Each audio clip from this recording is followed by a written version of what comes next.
بسم الله الرحمن الرحیم. السلام علیکم ورحمۃ اللہ وبرکاتہ. عزتمند مسلمانانو ورونو او خویندو، امید لرم چې تاسو به روغ جوړ بیئ او خوشحال بیئ. زما د الله رب العزت نه دا دعا دا سوال دی چې تاسو چرته هم یئ، الله رب العزت مو همیشه د پاره روغ جوړ خوشحاله و آباد ساته، آمین.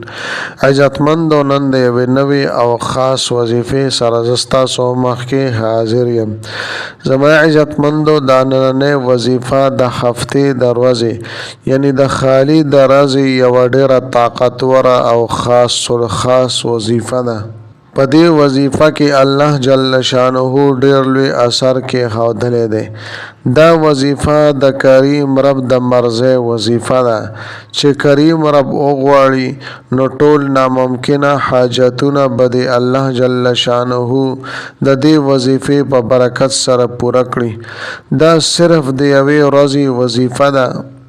ډیره اسانه او مختصره وظیفه ده. که توجه او دیان سره او کامل یقین سره دا وظیفه وکړی شي نو الله جل شانه به د ستاسو تمام ناممکنه مقاصد، ناممکنه حاجتونه به الله جل شانه پوره کړي. د هر قسمه پریشانونه او د مشکلاتونه او د مصائبونه به الله جل شانه نجات عطا فرمایي. زما عزتمندو، د ویډیو شروع کېدو نه مخکې تاسو ټولو ناظرینو او سامعینو په خدمت کې دا درخواست دی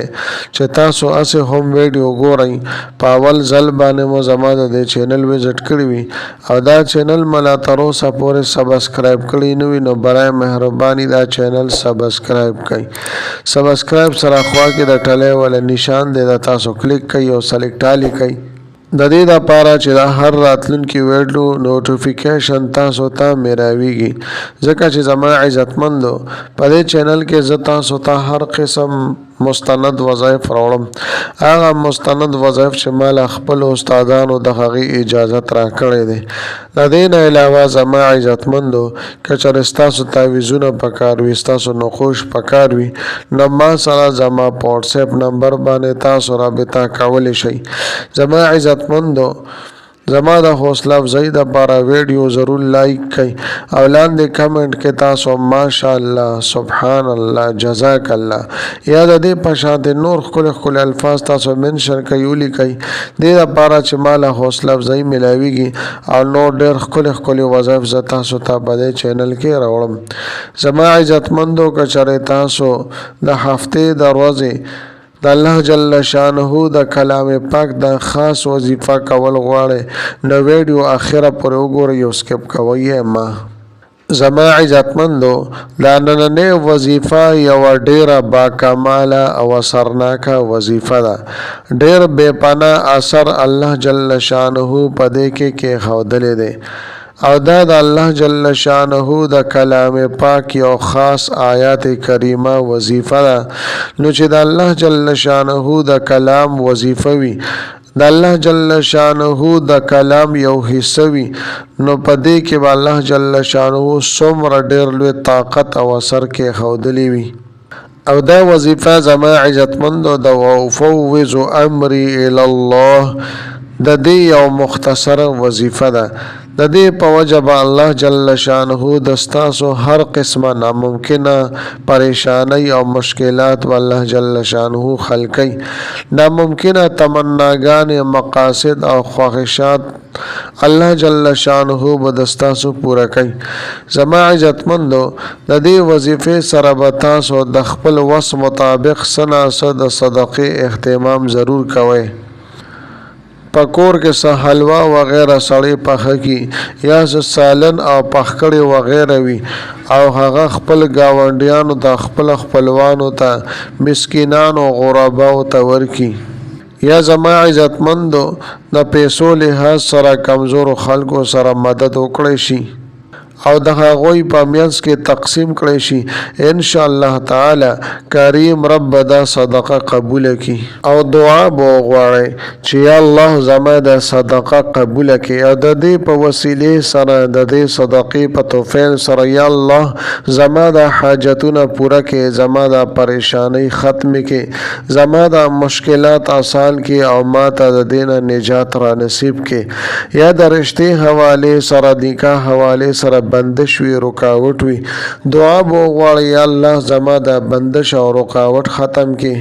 یا الله زما د صدقه او زما د وظیفه په خپل دربار عالیه کې قبول او منظور وګرځي زما عزتمندو کله چې تاسو په دې نیت سره او خاص او مخلص د الله تعالی د رضا لپاره دا عمل تاسو کې نو بیا تاسو ګورئ وظیفه وکوي الله جل شانه درته په هغه کې قبولیت درجه اچي بهر حال زما عزتمندو تاسو دا وظیفه په مختلفو وختونو مختلفو ټیمونو کې هم کولی شئ د مازیګر مونځ نه مخکې هم کولی شئ د مازیګر مونځ نه بعد هم کولی شئ دغه رنګې د ماښام مونځ نه پسې هم کولی شئ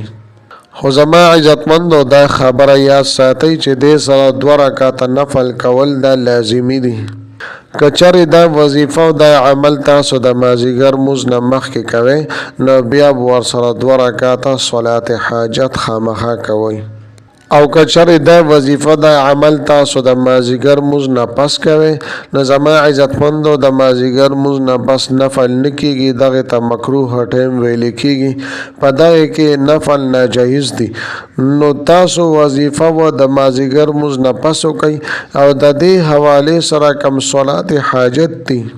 نو دا به تاسو زما عزتمندو بیا د ماښام مونځ نه پس کوئ وظیفه مازیګر نه کوئ او نفل ماښام مونځ نه پس کوئ په دې سره څه اثر په دې کې نه پریوزي په دې وظیفه کې او که چېرې د ماښام مونځ نه پس مو دا وظیفه وکړله نو ماښام مو سره تاسو 2 رکعاته صلات حاجت کولی شئ نو عرض مې دا د زما عزتمندو که چېرې د مازیګر مونځ نه مخکې تاسو دا وظیفه کوئ نو نفل مو سره کوئ او که چېرې مازیګر مونځ نه پس دا وظیفه کوئ نو نفل به د ماښام مونځ نه پس کوئ او که چېرې ماښام مونځ نه پس دا وظیفه کوئ نو بیا په دغه ټایم کې نفل کېږي بیا به تاسو نفل کوئ اوس زما عزتمندو راځم وظیفې طرف ته مکمل ترتیب او طریقې کار زه تاسو ته بیانوم طریقې دا زما عزتمندو چې د ټولو نه مخکې 11 پیرې درود شریف به تاسو ووایئ ښه دا ده چې درود ابراهیمي ووایئ د دې نه پس به زما عزتمندو 314 پیرې یعنی 313 مرتبه به تاسو ووایئ وافوض امری الی الله وافوض امری الی الله او بیا به ورپسې 11 پیرې درود شریف ووایئ او بیا به زما عزتمندو 11 پیرې یا ارحم الراحمین یا ارحم الراحمین دا ووایئ او بیا به د دعا د پر لاس پورته کوي په دعا کې به اول 3 پیرې درود شریف ووایئ او بیا به د الله جل شانه نه دعاګانې وغواړئ ان شاء الله تعالی کریم رب په یو څو ورځو کې دنه دستاسو تمام حاجتونه پوره کړي چې د کوم مقصد د پاره کم خواهش د پاره د دا وظیفه کړې وي الله جل شانه به دغه مقصد تر سره کړي او په دغه خواهش او مقصد کې به الله جل شانه تاسو ته کامیابی عطا فرمایي کړي او د کوم مشکلاتو نه او د پریشانونو د نجات لپاره تاسو د وظیفه کړی وي ان شاء الله تعالی الله جل شانه به تاسو ته د دینه نجات عطا فرمایي کی زما عزتمندو امید لرم چې دا ویډیو د وظیفه بستا سو ډیره زیاته خوښه شي وي که ویډیو مو خوښه شي وي ویډیو لایک کړئ چینل سبسکرایب کړئ ملاوي کوم تاسو سره بل ویډیو کې بل وظیفه سره تر هغه وخت پورې مال اجازه راکړئ د لوی الله پامان